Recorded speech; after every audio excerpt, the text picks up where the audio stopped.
నన్ను చేరుతారో చేరండి ఈ ఉద్యమంలో.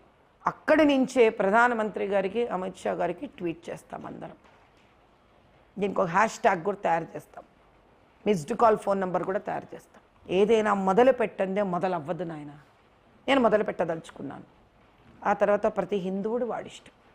అంటే తిరుమల తిరుపతి దేవస్థానంలోన అన్యమతస్థులు సంబంధించిన ఆ రిక్రూట్మెంట్లు ఏంటి, అసలు అది చాలా వరకు బోర్డులోనే ఉన్నాయని పెద్ద గందరగోళం చాలా కాలంగా కొనసాగుతుంది. మీరేమంటారు? నిజమేగా. మతం మార్పిడి చెందిన వాళ్ళని తీసుకొచ్చి గొడ్డిపోయింది ఏమిటి నాయన ప్రపంచం? గొడ్డిపోయిందా ప్రపంచము? హిందువులు ఎవరు లేరేంటి ఎక్కడ? మంచి మంచి వాళ్ళు ఉన్నారు, బ్యూరోక్రాట్స్. రోజు పొద్దున్న లేచి అనుష్ఠానం చేసుకుని ఆఫీస్కి వెళ్ళే బ్యూరోక్రాట్స్ ఉన్నారు. అందరినీ తీసి పక్కన పెట్టి ఆడింది ఆట పాడింది పాటలా చేశారు.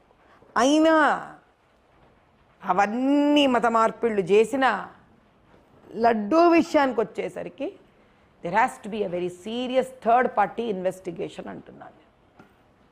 There has to be a third party investigation. వాళ్ళు ఏదో చేస్తారంటే కష్టం. బయటికి రావాల్సిందే, వేరే ఇన్స్టిట్యూషన్ వచ్చి దీన్ని థర్డ్ పార్టీ ఇన్వెస్టిగేట్ చేయాలి. అంటే ఇప్పుడు ఎన్డీడీబీ ఆల్రెడీ చేసింది, నేషనల్ డైరీ డెవలప్మెంట్ బోర్డు వాళ్ళు ఒక సర్టిఫికేషన్ చేశారు. వాళ్ళు దేశంలోనే ఒక అత్యున్నతమైన సంస్థ అది. ఇంకా కావాలంటారు? ఎప్పుడు చేశారు వాళ్ళు? పూర్వం చేశారా, ఇప్పుడు చేశారా? ఓకే, ఇప్పుడు చేసిన దానికి ఇప్పుడుది బయటపడుతుంది, కానీ పూర్వంది ఎట్లా బయటపడుతుంది? సో ఏ శాంపుల్ మీదైతే ఇది జరగబడిందో అక్కడి నుంచి ఇన్వెస్టిగేషన్ స్టార్ట్ అవ్వాలి ఫస్ట్. సెకండ్, 320 రూపీస్కి ఏ మెటీరియల్ అయితే వీళ్ళకి వస్తుందో ఆ మొత్తం వాళ్ళ పర్చేజెస్ అన్నీ చెక్ చేయాలి. ఆ వెండార్స్ది, ఆ సప్లయర్స్ది. 320 రూపీస్కి వాళ్ళు ఏ రకంగా చేస్తున్నారు వ్యాపారము. వాడి ఇన్వాయిస్లు ఉంటాయి కదా, వాడు ఎక్కడి నుంచి ఏమేమి కొంటున్నాడు. 320కి వాడి బ్యాలెన్స్ షీట్లు తెలుస్తాయా, వాడి లాభ నష్టాలు తెలుస్తాయా? So this has to go in a very professional వే.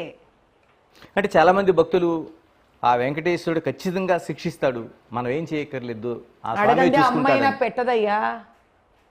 మరి అన్ని చూసేవాడికి అయితే వెంకటేశ్వర స్వామిని వెళ్ళేందుకు కోరికలు కోరుకుంటున్నావు? అంటే తన సన్నిధిలో జరిగిన అన్యాయానికి ఆయనే చూసుకుంటాడనేది వాళ్ళు అచంచలమైన విశ్వాసం వాళ్ళందరికీ. ఇది విశ్వాసం కాదు, ఇది బద్ధకం. దీని విశ్వాసం అన్నారు నాయన, దీన్ని బద్ధకం అంటారు. అట్లా అంటే దేవుడు సర్వాంతర్యామి. పోకండి తిరుపతికి, ఇంట్లో కూర్చొని అడగండి. ఇంకా నెక్స్ట్ లెవెల్ వెళదాం.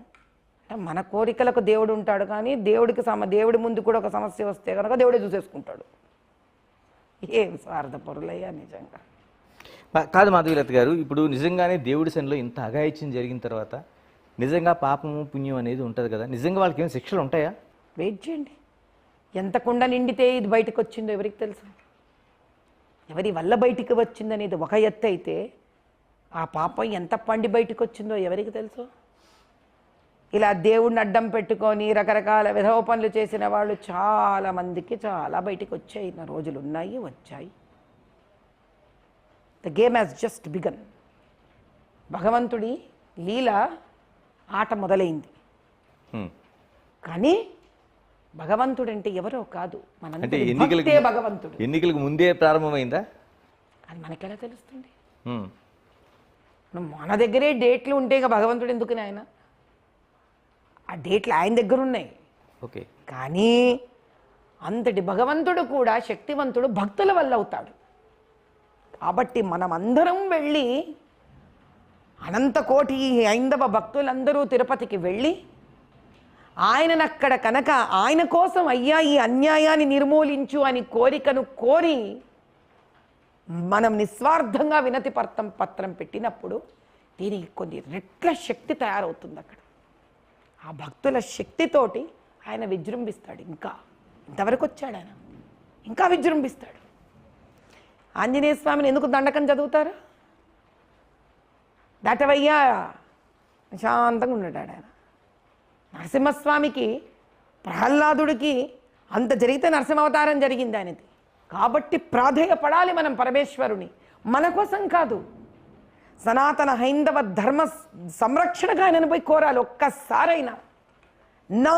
నా ఒక్క ఇంటి స్వార్థాన్ని దాటి, ఎందుకంటే ఆ సనాతన హైందవ ధర్మం ఉంటేనే నేను ఉన్నాను, అది లేకపోతే నేను లేను. పరివారాలు లేవు, దేవుళ్ళు లేరు, దేవాలయాలు లేవు, పండగలు లేవు.